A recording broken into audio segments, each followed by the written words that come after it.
Unpack all of your gear. You're going to have arms, you're going to have your box, your camo box, laptop, and a couple cords, and then your camera will be in this. The first thing that we're going to do is we're going to grab our camo box and get everything hooked up. For shipment, we're going to undo all the leads from the battery. So if you look in the box, you'll see this bag. This is for mounting outdoors if you want to mount it onto a wall or a tree or something. So just set that aside. Inside the box, what we have is, this is called a fuse block. It prevents overheating and such like that. So if something goes haywire, it'll blow a fuse and shut off power to the device. We have our router, which holds your internet connection. This is a lithium ion battery here. It's velcroed into the container. And then we have this as a PoE injector. And this is a bracket to hold the camera if you want to deploy the camera inside the box. So whenever you get it, everything is going to be disconnected. So I'm going to just show you quickly how to connect everything. The two leads on the side of the fuse box right here, black and red, go to the battery. These are what supply power to all of your devices. So it's a screw down terminal on the battery. So you got to take your little nut off the bolt here.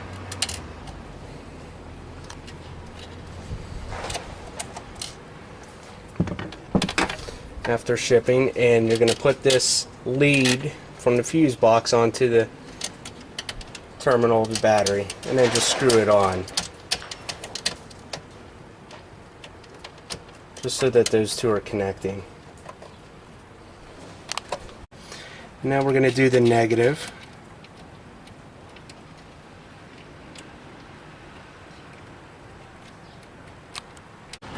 And I'm going to put the negative on the other side. Now, this is, we have to take the terminals off for shipping, and we'll also put some bubble wrap over the battery because that's what's required of us for shipping. However, after your surveillance is over, I would recommend disconnecting these leads at the fuse box versus at the battery. So now we have the leads on. What we're going to do is we're going to put our air card. For shipping, we're going to put the air card in your computer case. It's a Verizon air card. Comes with a data plan, static IP address. I'm just going to put this in my router like that. This lead, it's the only one like it in the box with this male device here, is going to go into the router also, and that provides power. Now, if you look at the PoE injector, you'll see there's power leads going into it to power it up from that's ultimately coming from the battery, and then there's this Ethernet cable that goes in here. This one goes into the router also.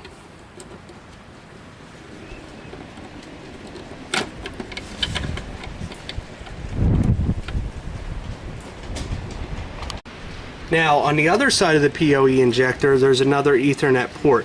That is that's where you will connect the Ethernet cable that goes to your camera. So if you're deploying in a vehicle, we've included two cables here. One is a short one, which if you're deploying in a box, you'll use.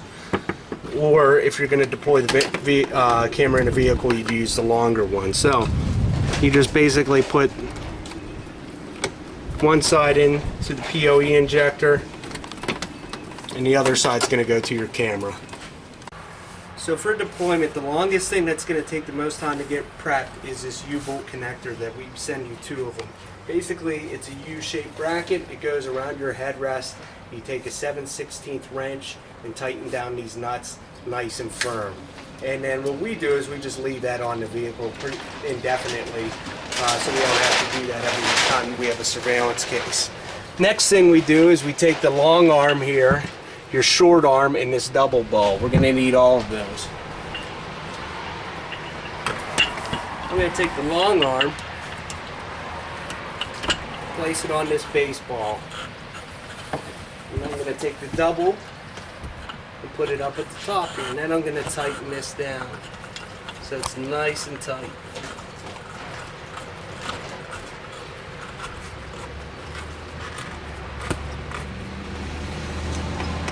Okay, next we're going to take our camera, remove it from the protective packaging. we're going to take this base piece, put it on the threaded hole in the camera at the base, and then you're just going to insert this into the short arm and tighten it down. Now we've already got everything in the box hooked up, so we're just going to take the other end of our Ethernet cable and plug it into the camera. And then for a vehicle deployment, we're all set up. To conceal this camera more, we take a black coat and drape it over, and then we'll put some items in front of this box, but to hide it in there. But that's pretty much all you have to do to get the equipment set up for inside a vehicle. Now, let's say we're not going to deploy the unit in a vehicle, but we're going to deploy it in this Camo enclosure box. We're going to take the short Ethernet cable that comes with the system. We're going to put it in the power side of the PoE injector. We're then going to take our camera. We're going to use the short arm that you don't use for the vehicle.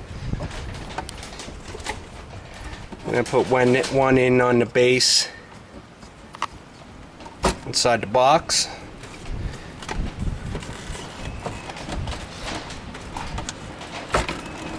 And the other end in for the camera. That's going to be a little... It's going to take a moment, but you got to tighten it down. Get it nice and tight in the box. Now, here's that other cable.